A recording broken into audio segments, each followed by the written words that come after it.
नमस्कार प्यारे साथियों, स्वागत है आप सभी का एक बार फिर से सारथी नर्सिंग क्लासेस के ऑनलाइन यूट्यूब चैनल के ऊपर, जहां पर आज के वीडियो लेक्चर में हम डिस्कस करने वाले हैं एक बहुत ही इम्पोर्टेंट टॉपिक के बारे में, जिसका नाम है डेसिडुआ। इस वीडियो लेक्चर में हम जानने वाले हैं कि डेसिडुआ क्या होती है और क्या इसके फंक्शन देखने को मिलते हैं। तो चलिए दोस्तों, स्टार्ट करते हैं।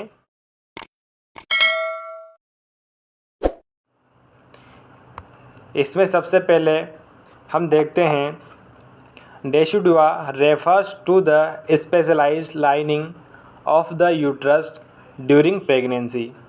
यानी कि डेसिडुआ एक स्पेशलाइज्ड लाइनिंग होती है यूट्रस की, जो कि प्रेगनेंसी के अंदर देखने को मिलती हैं। यानी कि प्रेगनेंसी के अंदर यूट्रस में एक स्पेशलाइज्ड लाइनिंग देखने को मिलती हैं, जिसे डेसिडुआ कहा जाता है।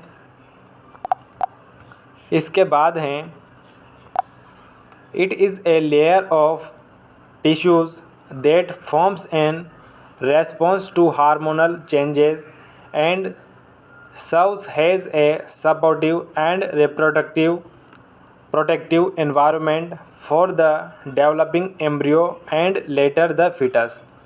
यानी कि जो इंडोमेट्रियम होती है वह प्रेगनेंसी के दौरान चेंज होकर डेसिडुआ में कन्वर्ट हो जाती हैं, और यह लेयर डेट फॉर्म्स जो बनती हैं हार्मोनल चेंजेस के कारण।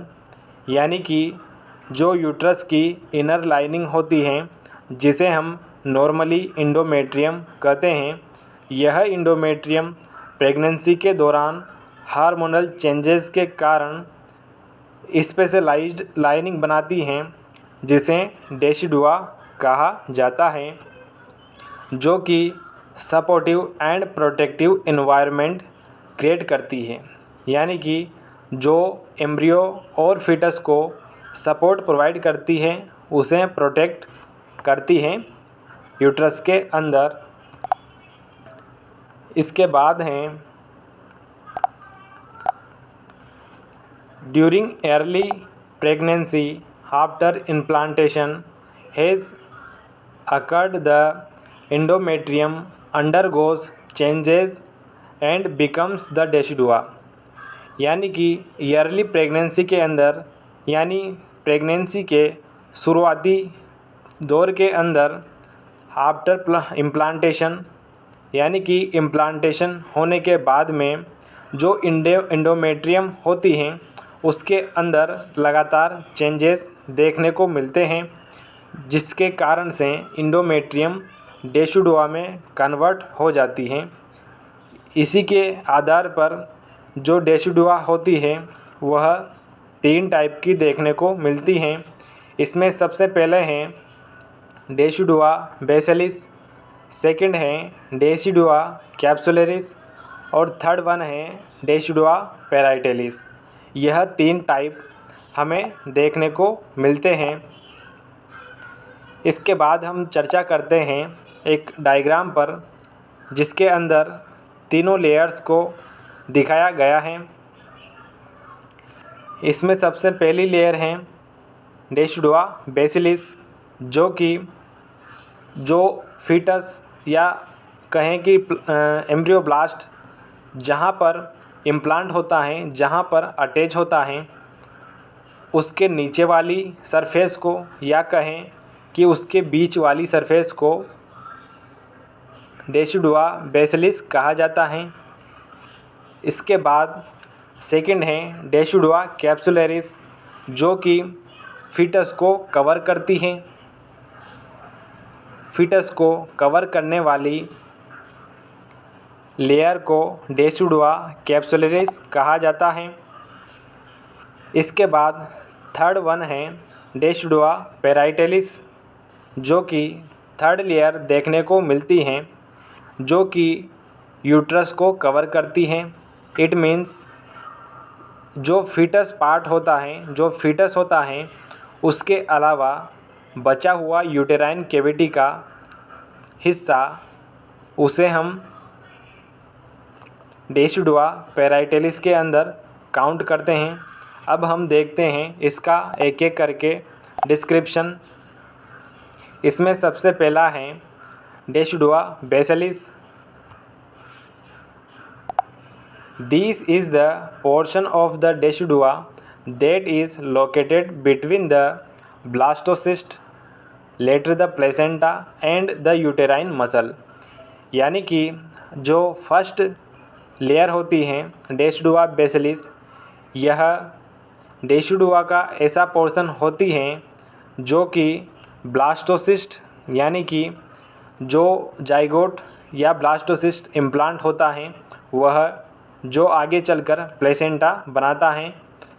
ब्लास्टोसिस्ट और यूटेराइन मसल के बीच में जो पोर्शन लोकेटेड होता है उसे डेसिडुआ बेसिलिस कहा जाता है।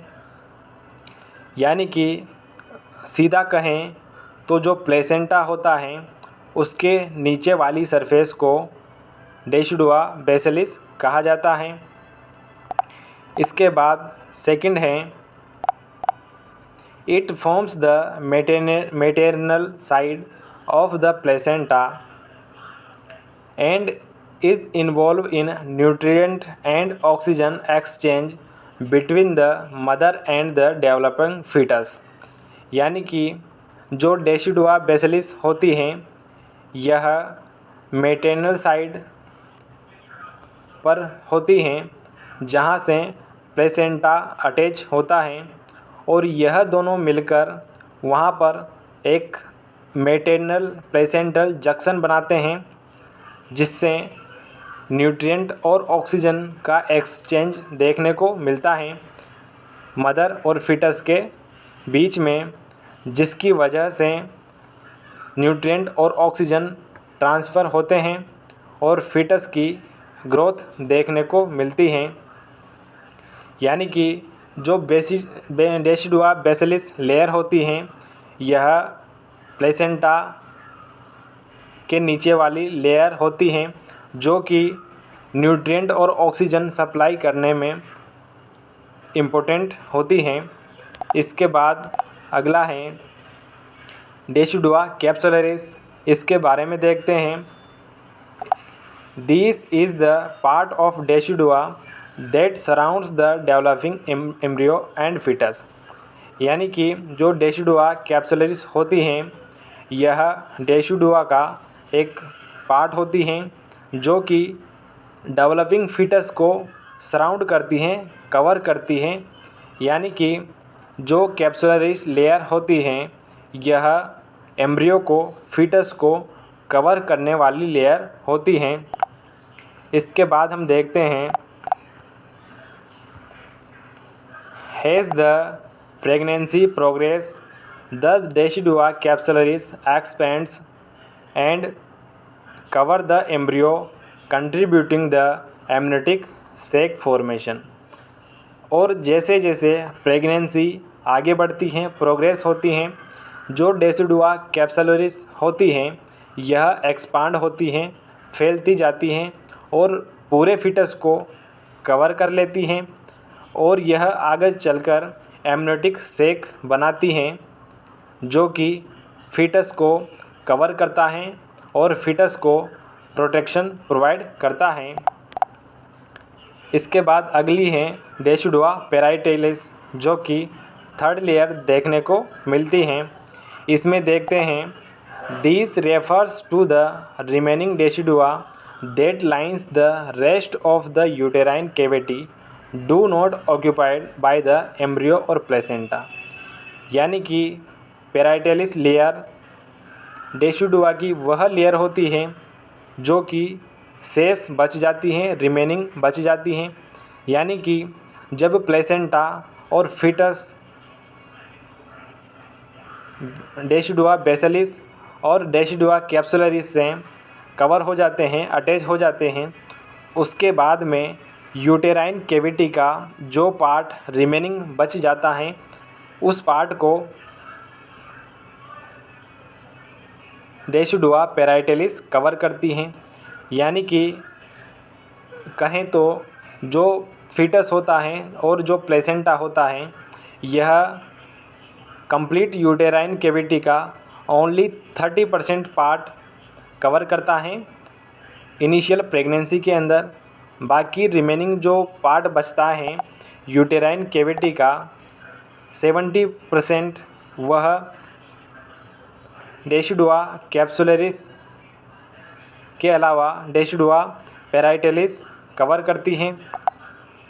अब हम डायग्राम में देखते हैं, यह हमें प्लेसेंटा दिखाई दे रहा है और इसके जस्ट नीचे डेसिडुआ बेसिलिस प्रेजेंट होती हैं, यानी कि प्लेसेंटा के नीचे डेसिडुआ बेसिलिस दिखाई देती हैं या प्रेजेंट होती हैं।